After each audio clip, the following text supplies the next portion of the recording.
Let's be honest, it was a terrible night last night. It was a terrible night for women, for children, for the hundreds of thousands of hardworking immigrants who make this country go, for healthcare, for our climate.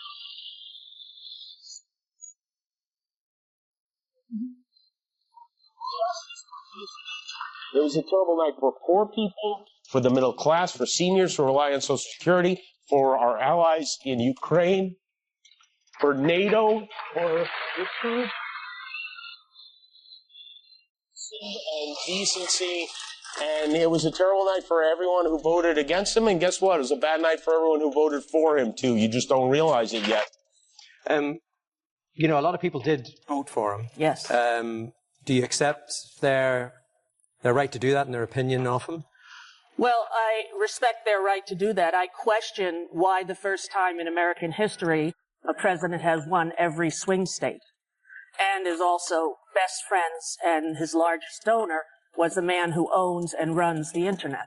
Donald Trump is having an awful Sunday morning as people across the world and here in the United States are letting Donald Trump know what they really feel about him taking over Venezuela so he could seize the oil and keep other stooges from Maduro's regime still in power so that Donald Trump could work with the other authoritarians there to take the oil for himself. You know, the Venezuelan community in the United States, they were saying, did Donald Trump misspeak when he said he wants to work with the current vice president, now president of Venezuela, Maduro's? You won't believe what Irish woman Rosie O'Donnell just did. Rosie O'Donnell and Jimmy Kimmel have been destroying Trump, and Trump is threatening to take away Rosa's citizenship. The entire White House erupted when Rosie posted a picture of Trump with Jeffrey Epstein in response. The mainstream media is too afraid to show you this content. If you want to know the details of Trump's 18-year rivalry with Rosie O'Donnell, like this video right now. It all began with a dispute. December of 2006. The View. Almost every single day. You know, it's glorious. It really is. So how is everyone? Are you all right? Yeah, I'm okay. Don't worry about me. I'm good. I'm safe here in Ireland. I'm out of the reach of the Tangerine Mussolini. And, you know, I'm feeling good. I have to say that I was expecting him to do something as absurd as he did, for a few reasons. Number one, I read Project 2025. Did hear from one very special friend. Moments after we taped our show last night, the Mad Red Hatter wrote, "I can't believe ABC Fake News gave Jimmy Kimmel his job back."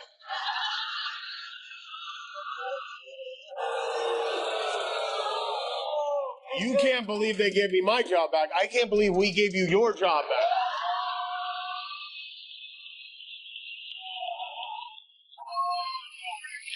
The White House was told by ABC that his show was canceled. No, they weren't. Right hand, Delcy Rodriguez, and Donald Trump threw Machado, the opposition leader, under the bus. People said, no, Donald Trump didn't really mean that. He didn't mean that. He wants his own authoritarians in Venezuela. He doesn't want a democracy in there because he wants the oil for himself that he can share with Putin. Don't you realize that that's Donald Trump's plan right here? And you think Donald Trump could take that action without coordinating that with Putin? Come on, let's get real here.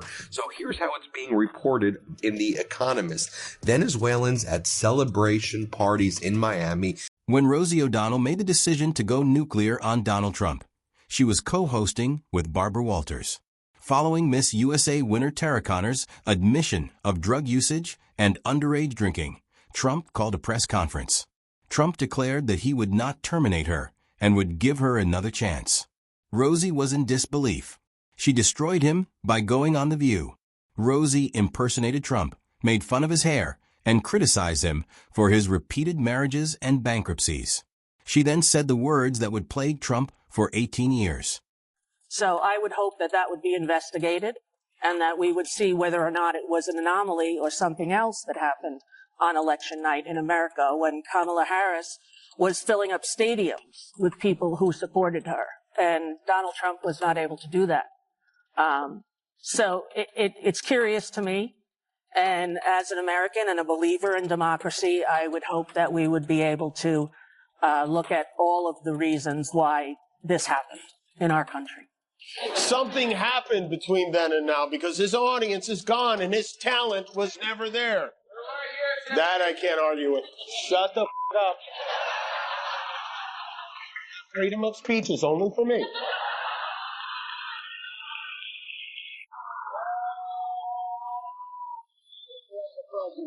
Why would they want someone back who does so poorly, who's not funny, and who puts the network in jeopardy by playing 99% positive Democrat garbage? Could not believe it, insisting that Trump must have misspoken during his press conference. You think he was misspeaking when he said, "I want their oil," like 20 times during that press conference?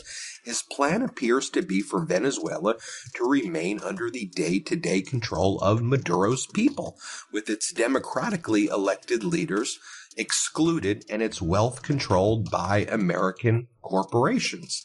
Then there's a lot of articles today highlighting what we've highlighted here on the Midas Touch Network, how On Little House on the Prairie, he works as a snake oil salesman.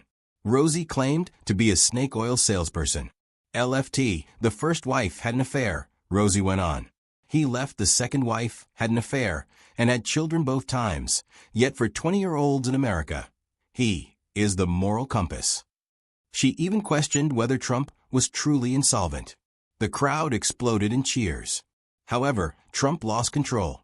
Trump's harsh reaction, what Rosie subsequently described as a vicious mass media blitz, was initiated by Trump. He appeared on every talk program, either in person or by phone, threatening to sue Rosie. The day of that debate, when I just started to cry, it said, he's going to win again. He is going to win. And shame on the Democrats for not getting in there sooner and telling Biden that he was too old to run. You know, what is our country's fascination with letting these nearly octogenarians run our world? You know, you don't let Grandpa at 80 years old use the electric knife on the turkey, right? But we're going to give this guy the nuclear codes? Who puts the network in jeopardy? You hear that? There's the threat again. This time straight from FCC Biscuit's mouth. He goes, he says, I think we're going to test ABC out on this. Let's see how we do. Last time I went after them, they gave me $16 million. This one sounds even more lucrative. A true bunch of losers. Only Donald Trump would try to prove he wasn't threatening ABC by threatening ABC. You almost have to feel sorry for the people who work for him. Machado, the opposition leader who backed Edmundo Gonzalez, who most people believe won the July 2024 election with 70% of the vote, that she basically said everything that Donald Trump wanted to hear. Miss Machado, that's the main opposition leader in Venezuela, who all of the Trump bootlickers said Trump's going to put her in power and she's going to run Venezuela as a democracy. This is what's going to happen. Miss Machado had gone out of her way to please Trump, calling him a champion of freedom. For the following 18 years, he would refer to her as a loser and fat. Trump's worst remark was, "I'll most likely sue her for making those false statements." It will be entertaining. Rosie is a failure, a true loser. I'm excited to steal a lot of money from my lovely, plump little Rosie. My lovely, plump little Rosie. At the time, Trump even made threats against Rosa's girlfriend, stating, "I'd send one of my friends to pick up her girlfriend, and I think it would be easy."